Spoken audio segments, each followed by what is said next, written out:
Sais-tu ce qui se passe quand un jour tu dis simplement « je m'en fiche de tout ». Ce n'est pas de la colère, ce n'est pas non plus de la résignation, c'est l'instant précis où quelque chose en toi cesse de mendier ce qui ne t'a jamais appartenu, et où ton âme, fatiguée de supplier, d'essayer, de porter, finit enfin par lâcher prise. Tu ne le fais pas par froideur, mais par instinct de survie. Pendant longtemps, tout t'a trop importé. Ce que les autres disaient, faisaient ou ne faisaient pas. Tu t'es épuisé à vouloir plaire, comprendre, réparer ce que tu n'avais même pas brisé. Et le plus ironique, c'est que plus tu cherchais à maintenir la paix, plus tu te vidais intérieurement. Jusqu'à ce qu'un jour, tu n'aies même plus la force de discuter. C'est ce moment silencieux où tu cesses de te justifier, d'expliquer, d'attendre des messages, des excuses ou des validations. Tu ne ressens plus la douleur, mais plus non plus l'enthousiasme. C'est un vide étrange. Et pourtant, c'est le commencement de ta liberté. Carl Jung appelait cela l'individuation.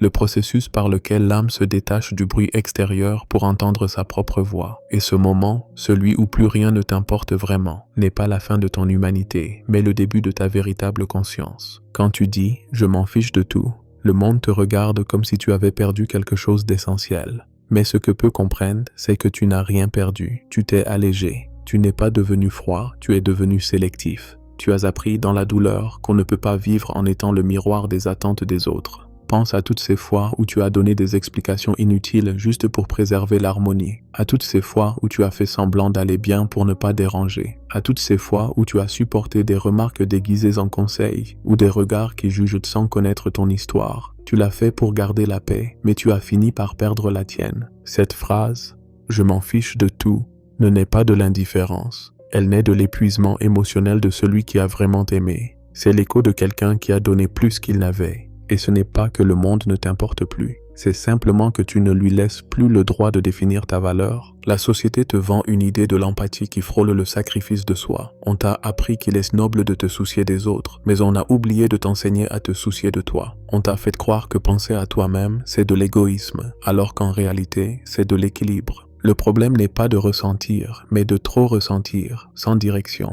C'est comme vouloir remplir tous les verres vides avec une carafe déjà vide. Tu finis brisé, confus, avec un sourire qui ne t'appartient plus. Il arrive un jour où tu te regardes dans le miroir et tu ne reconnais plus ton reflet. Non pas parce que ton visage a changé, mais parce que tu ne vois plus la lumière dans tes yeux, celle qui croyait encore en toutes et en tous. C'est alors que tu comprends que protéger ton énergie, ce n'est pas être cruel, c'est être sage. Tu découvres que le silence n'est pas de la froideur, mais de la maîtrise de soi, et que la distance n'est pas une vengeance, mais une forme de respect. Car certaines blessures ne guérissent que loin du bruit, dans cet espace où personne ne peut manipuler ta paix intérieure. Ce qui est fascinant, c'est que lorsque tu te retires du chaos, les gens commencent à dire que tu t'es perdu, mais en réalité, tu t'es enfin retrouvé. Tu as découvert que la liberté ne ressemble pas à une joie soudaine, mais à un profond « enfin ». Enfin, tu dors sans vérifier ton téléphone. Enfin, tu cesses d'analyser chacune de tes paroles. Enfin, tu préfères la paix à l'approbation.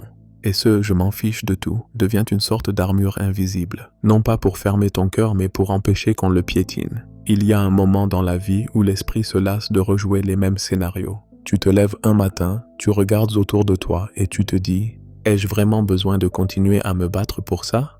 C'est le moment où l'âme mûrit. Où tu cesses de mendier l'affection, de justifier les absences, d'accepter les miettes déguisées en amour.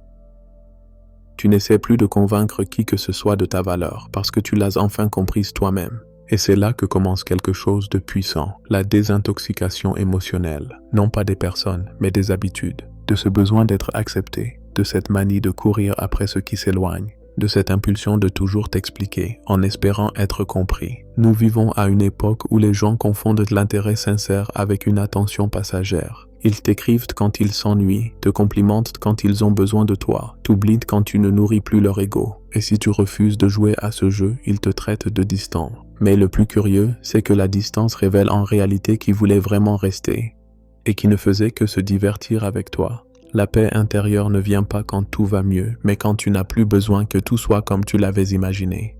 C'est là que tu découvres une vérité que personne ne t'avait enseignée. Le détachement n'est pas de la froideur, c'est de la sagesse émotionnelle. C'est accepter que tu ne peux pas sauver celui qui choisit de se noyer, ni changer celui qui se complaît dans son propre chaos. Cela peut sembler sombre à dire, mais aimer, c'est aussi savoir quand partir. Et lâcher prise n'est pas toujours une perte. Parfois, c'est le seul acte d'amour propre qu'il te reste. Carl Jung disait que l'âme doit traverser son ombre pour s'éveiller. Et cette ombre, ce je m'en fiche de tout, n'est pas de la noirceur. C'est le repos de ton esprit après trop de tumulte. C'est le moment où tu comprends que tout le monde ne mérite pas d'explication, que tout le monde ne mérite pas ton accès, et que tout le monde ne mérite pas le même niveau d'investissement. Alors tu commences à filtrer, à choisir tes mots avec soin, à disparaître sans prévenir. Non pas par orgueil, mais parce que tu n'as plus l'énergie de forcer quoi que ce soit. Tu deviens plus silencieux, plus observateur, plus sélectif. Tu apprends à aimer ta solitude, non plus comme une punition, mais comme une protection.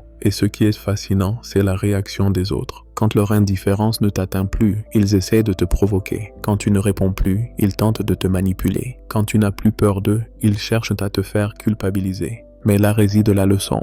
La culpabilité est la dernière arme du contrôle. Et quand tu apprends à ne pas mordre à cet hameçon, tu deviens véritablement libre. Ton silence dérange plus que tes paroles. Ta sérénité désarme. Ton détachement déstabilise. Et tu découvres alors que le véritable pouvoir ne réside pas dans le besoin de prouver, mais dans celui de ne plus avoir à le faire. Tu ne compares plus, tu ne compètes plus, tu ne te justifies plus. Tu sais qui tu es, et cela te suffit. Tu comprends que tu n'as pas besoin d'avoir raison pour être en paix, ni d'être accompagné pour te sentir complet. Il te suffit d'être toi, sans masque, sans fioriture, sans cette angoisse de devoir appartenir à tout prix. Le « je m'en fiche de tout » ne veut pas dire que tu ne ressens plus. Il signifie que, pour une fois, tu te choisis. Tu te choisis avant la culpabilité, avant le besoin d'être accepté, avant la peur de décevoir. Et quand tu te choisis, quelque chose de magique se produit.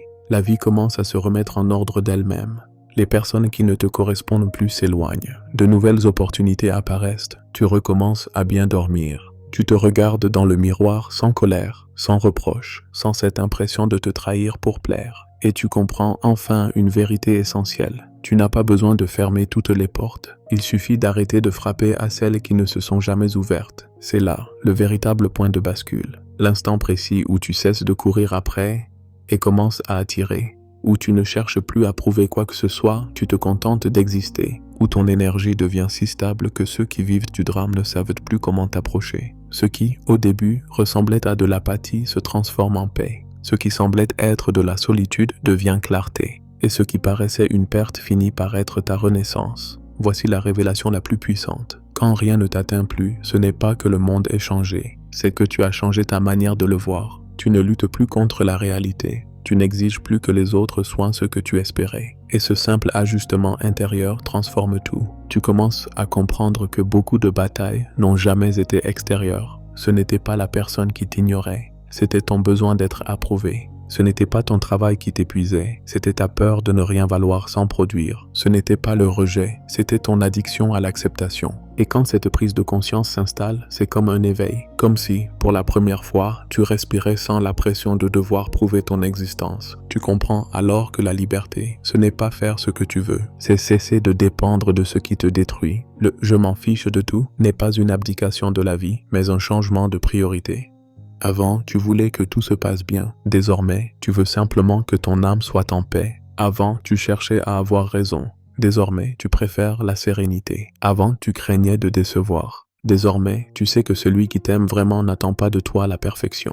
Et voici la vérité. Quand tu atteins cette paix, tu découvres que ce n'est pas que tu te fiches de tout.